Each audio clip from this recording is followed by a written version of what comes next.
আসসালামু আলাইকুম ওয়া রাহমাতুল্লাহি ওয়া বারাকাতুহু। প্রিয় দর্শক সবাই কেমন আছেন? আশা করছি সবাই অনেক অনেক ভালো আছেন। আলহামদুলিল্লাহ আল্লাহর রহমতে আমি অনেক ভালো আছি। দর্শক আজকে আপনাদের সামনে যে বিষয় নিয়ে আলোচনা করব সেটা হলো জুমার ফজিলত। যেহেতু আজ জুমার দিন সেহেতু আপনাদের সামনে আমি জুমার ফজিলত নিয়ে আলোচনা করব। জুমার পাঁচটি গুরুত্বপূর্ণ পাঁচটি আমল রয়েছে। এই পাঁচটি আমল খুবই গুরুত্বপূর্ণ। এই আমল নিয়ে আজকে আপনাদের সামনে হাজির হয়েছি। এই বিষয়ে আমি আলোচনা করব।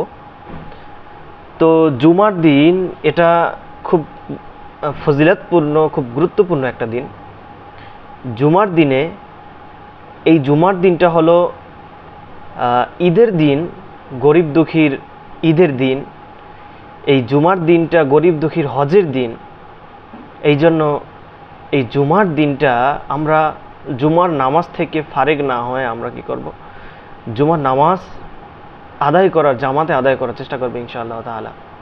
নবী করিম সাল্লাল্লাহু আলাইহি ওয়াসাল্লাম বলেন, যেই ব্যক্তি জুমার দিনে সবার আগে মসজিদে প্রবেশ করে, আল্লাহ পাক রব্বুল আলামিন তার আমল নামায় একটি উট কোরবানি করার সওয়াব দান করেন। সুবহানাল্লাহ। এবং যে ব্যক্তি এর পরে আসবেন তাকে আল্লাহ পাক রব্বুল আলামিন একটা গরু কোরবানি করার সওয়াব দান করবেন। এরপরে যিনি আসবেন তাকে আল্লাহ পাক রব্বুল আলামিন একটা ছাগল কোরবানি করার সওয়াব দান করবেন। এরপরে যিনি আসবেন একটা ভেড়া, দুম্বা, এরপরে মুরগি, হাঁস, এরকম করতে করতে করতে করতে একদম। তো খতিব সাহেব, ইমাম সাহেব যখন খুতবা শুরু করেন তখন ফেরেশতা তিনি যেই খাতায় যেটা লেখেন ওই লেখা বন্ধ করে দেন। লেখা বন্ধ করে তিনিও ওই খতিব সাহেবের খুতবা শোনার জন্য বসে যান। এজন্য এই খুতবা শোনাটা খুবই গুরুত্বপূর্ণ। যেহেতু ফেরেশতারা তাদের লেখা বন্ধ করে তারাও খুতবা শোনার জন্য বসে যায়। এই জন্য আমরাও খেয়াল করে খুতবা শোনার চেষ্টা করবো ইনশাআল্লাহ তাআলা। দর্শক, পাঁচটি আমল, জুমার দিনের পাঁচটি আমল খুবই গুরুত্বপূর্ণ। কিন্তু এক নম্বর যে আমল সেটা হলো জুমার দিন বেশি বেশি দুরূদ শরীফ পাঠ করা। বৃহস্পতিবার মাগরিব থেকে নিয়ে শুক্রবার মাগরিব পর্যন্ত এই সময়টুকু হলো শুক্রবারের সময়। বৃহস্পতিবার মাগরিব থেকেই শুক্রবারের সময় শুরু হয়ে যায়। এজন্য নবী করিম সাল্লাল্লাহু আলাইহি ওয়াসাল্লাম এই সময় বেশি বেশি দুরূদ পড়তে বলেছেন। কেউ যদি এই সময়টুকু বেশি বেশি দুরূদ পাঠ করে, আল্লাহ পাক রব্বুল আলামিনের এমন কিছু ফেরেশতা রয়েছে যারা পৃথিবীর বিভিন্ন জায়গায়, বিভিন্ন প্রান্তে, বিভিন্ন এলাকায় তারা বিস্তার করে রয়েছে, তারা বিচরণ করে এবং তারা তারা খুঁজে খুঁজে বের করে কারা নবী করিম সাল্লাল্লাহু আলাইহি ওয়াসাল্লামের কাছে দুরূদ পাঠায়, দুরূদ পাঠ করে।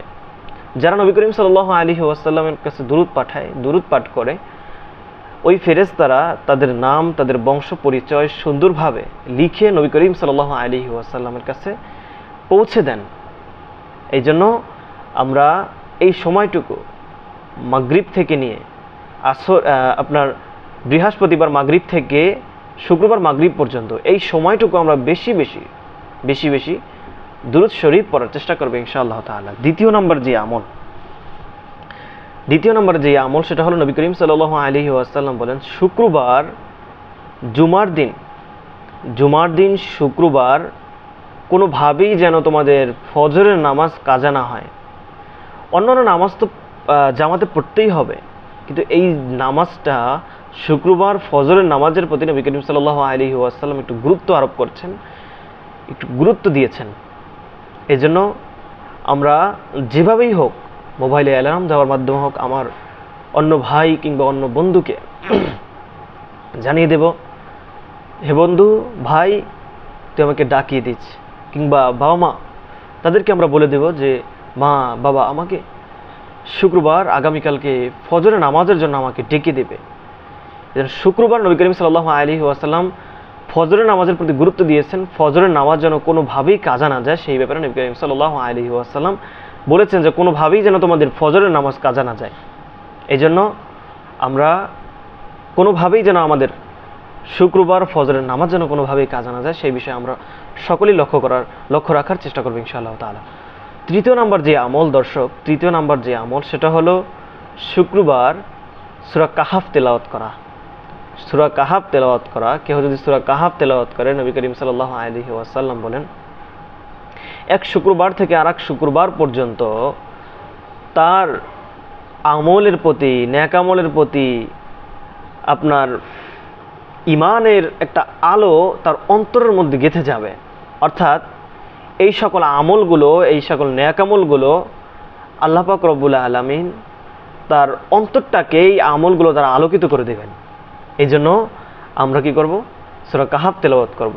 এবং নবী করিম সাল্লাল্লাহু আলাইহি ওয়াসাল্লাম বলেন কেউ যদি সূরা কাহাফের প্রথম 10 আয়াত মুখস্থ করে, আল্লাহ পাক রব্বুল আলামিন তাকে দাজ্জালের ফিতনা থেকে তাকে হেফাজত করবেন। এবং কিয়ামতের ময়দানে একটা আযাব রয়েছে, সেই আযাবটা হলো অন্ধকার।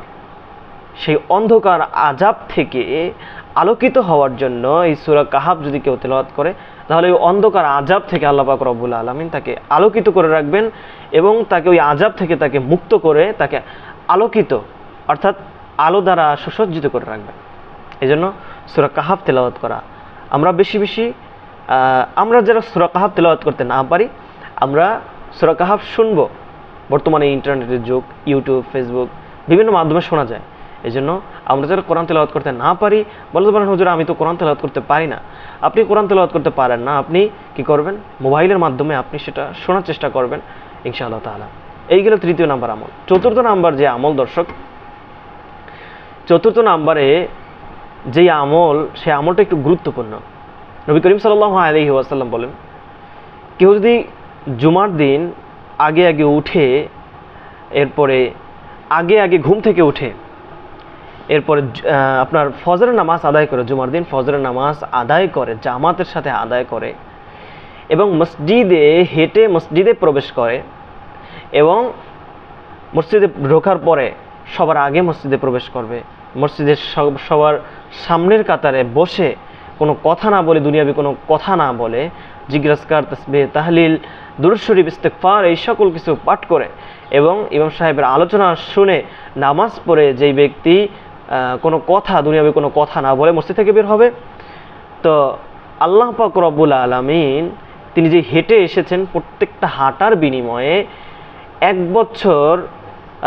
বছর রাত্রি জাগরণ করে তাহাজ্জুদ নামাজ, 1 বছর দিনে রোজা রাখলে যেই পরিমাণ সওয়াব আল্লাহ পাক রব্বুল আলামিন তাকে প্রতিটা কদমের বিনিময়ে আল্লাহ পাক রব্বুল আলামিন তাকে দান করবেন। এই জন্য এই আমলগুলো আমাদের কখনো যেন আমাদের মিস না হয়, আমলগুলো যেন আমরা করতে পারি। আল্লাহ আমাদের সেই তৌফিক দান করুন। দর্শক, পঞ্চম নাম্বার যে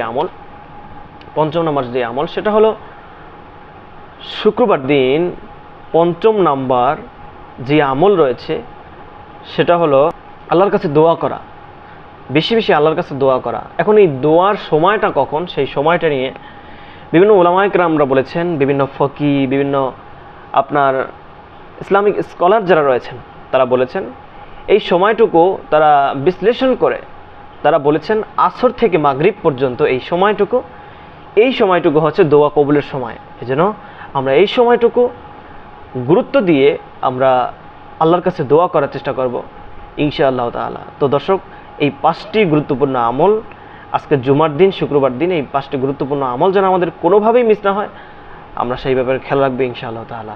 এবং দর্শক সকলে অবশ্যই চ্যানেল সাবস্ক্রাইব করে দেবেন। আসসালামু আলাইকুম ওয়া রাহমাতুল্লাহি ওয়া বারাকাতুহু।